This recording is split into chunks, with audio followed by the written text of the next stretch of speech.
Hello my friends, welcome to Lena World. We're back here in the kitchen. So today I'm going to show you how to make hummus. Again, as I think I've mentioned in my last videos or all my videos, I don't really follow any strict rules, proportions, how much to put of what. It's all about improvising, feeling, connecting to that food. I do not, as you know, the main ingredient actually is chickpeas, right? Chickpeas, or as they call it in Hindi, chana.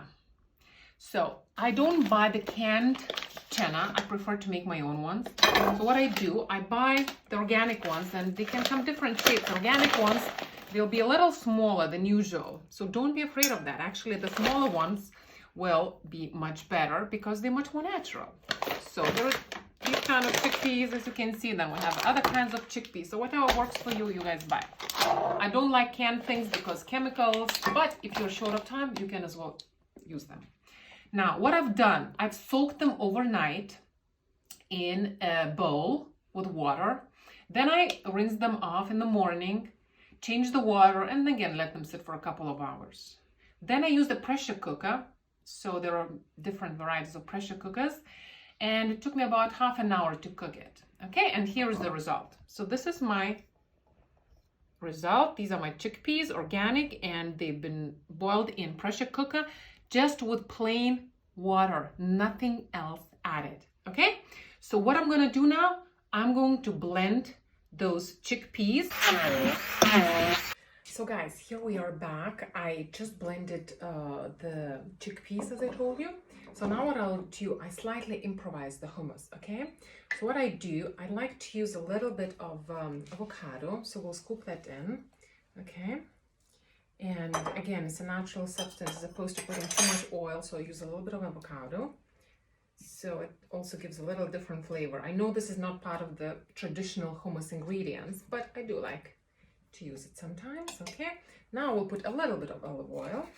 Okay, a little bit of that. Wait, it's a little bit maybe too much this time, but it will do because I have quite a bit of hummus here.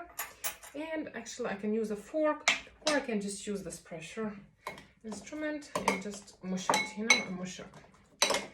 Okay, so we'll mush it in. Use a fork here. Scoop it out because then it blends in much better. And I don't normally like to blend it with the blender, the avocado, because I do sometimes, but the texture becomes too smooth, you know, and I really like it a little bit rough, a little raw, so I can taste it a little bit better. So actually in that very same texture, what we can do, we can start adding all the other ingredients that I like just to, you know, for flavor purposes. Here is a little bit, teeny tiny bit of, I have a blended garlic that I always keep in the fridge. So if you don't eat garlic, don't put it, but just a little bit. I put it. It's good for a lot of, you know, anti-infections.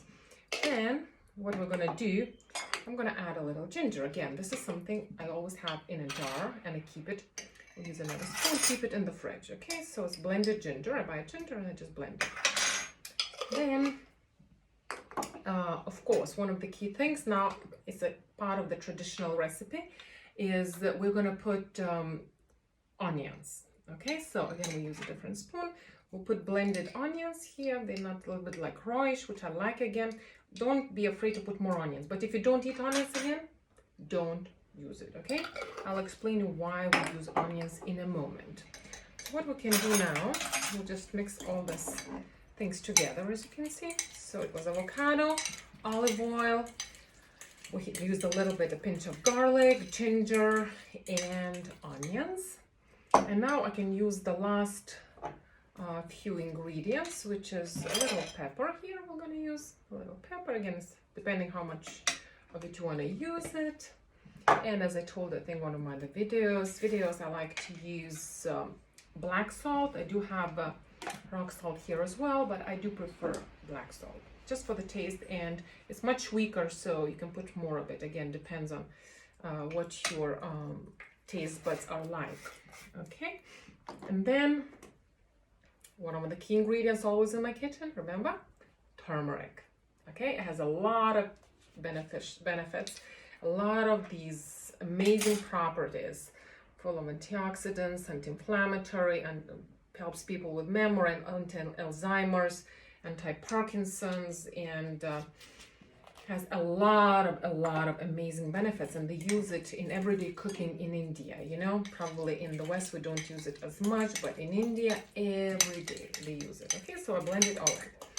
And now you probably know that one of the other key ingredients apart from mushed chickpeas is, you know, that is tahini, mixed sesame, right?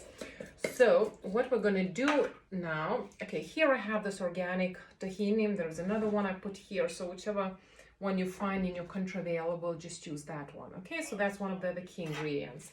So now I'm just going to pour in, again, as you can see, I really don't measure anything, right? So I'm just going to mix it up,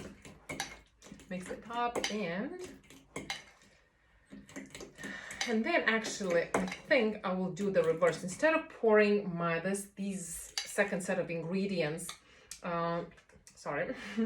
into the mixed chickpeas, blended chickpeas, I'll do the reverse, because these are much more coarse, more dry as they look like. So I'm gonna just end up putting maybe half of it first, because maybe full of it might be too much, and I don't want the texture to be too dry. Some people like to add water to it. I don't. Rarely, if really need be, I add water, but I try to make that smoothness, you know, with avocado, with olive oil, and then of course we'll add in at the very end a pinch of lemon juice directly from the lemon itself.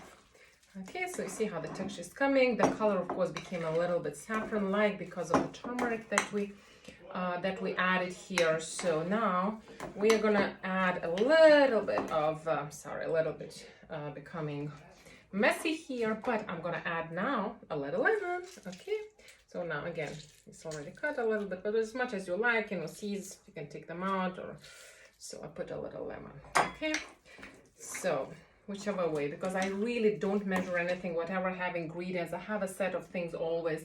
Today didn't use jeera, which is cumin powder. I kind of ran out of it, but as you can see, it says jeera powder. It helps also for digestion. But now I'll tell you, the tahini, the sesame paste that we use, tahini is always heating for the body. Okay, property-wise, it's heating the body. Now, onion, why it's a key ingredient also? Because it's cooling the body. So we need to balance these two things out. Now, we could have also alternatively, instead of using extra virgin olive oil, we could have used sesame oil. But sesame oil is a little bit more heating. Again, we want to add a little bit more cooling ingredient to balance off tahini. So that's why we put onions and olive oil. Now, added a little bit of garlic. Garlic, of course, is heating. So, and turmeric is again a little heating. So we did need these cooling ingredients to balance it all up.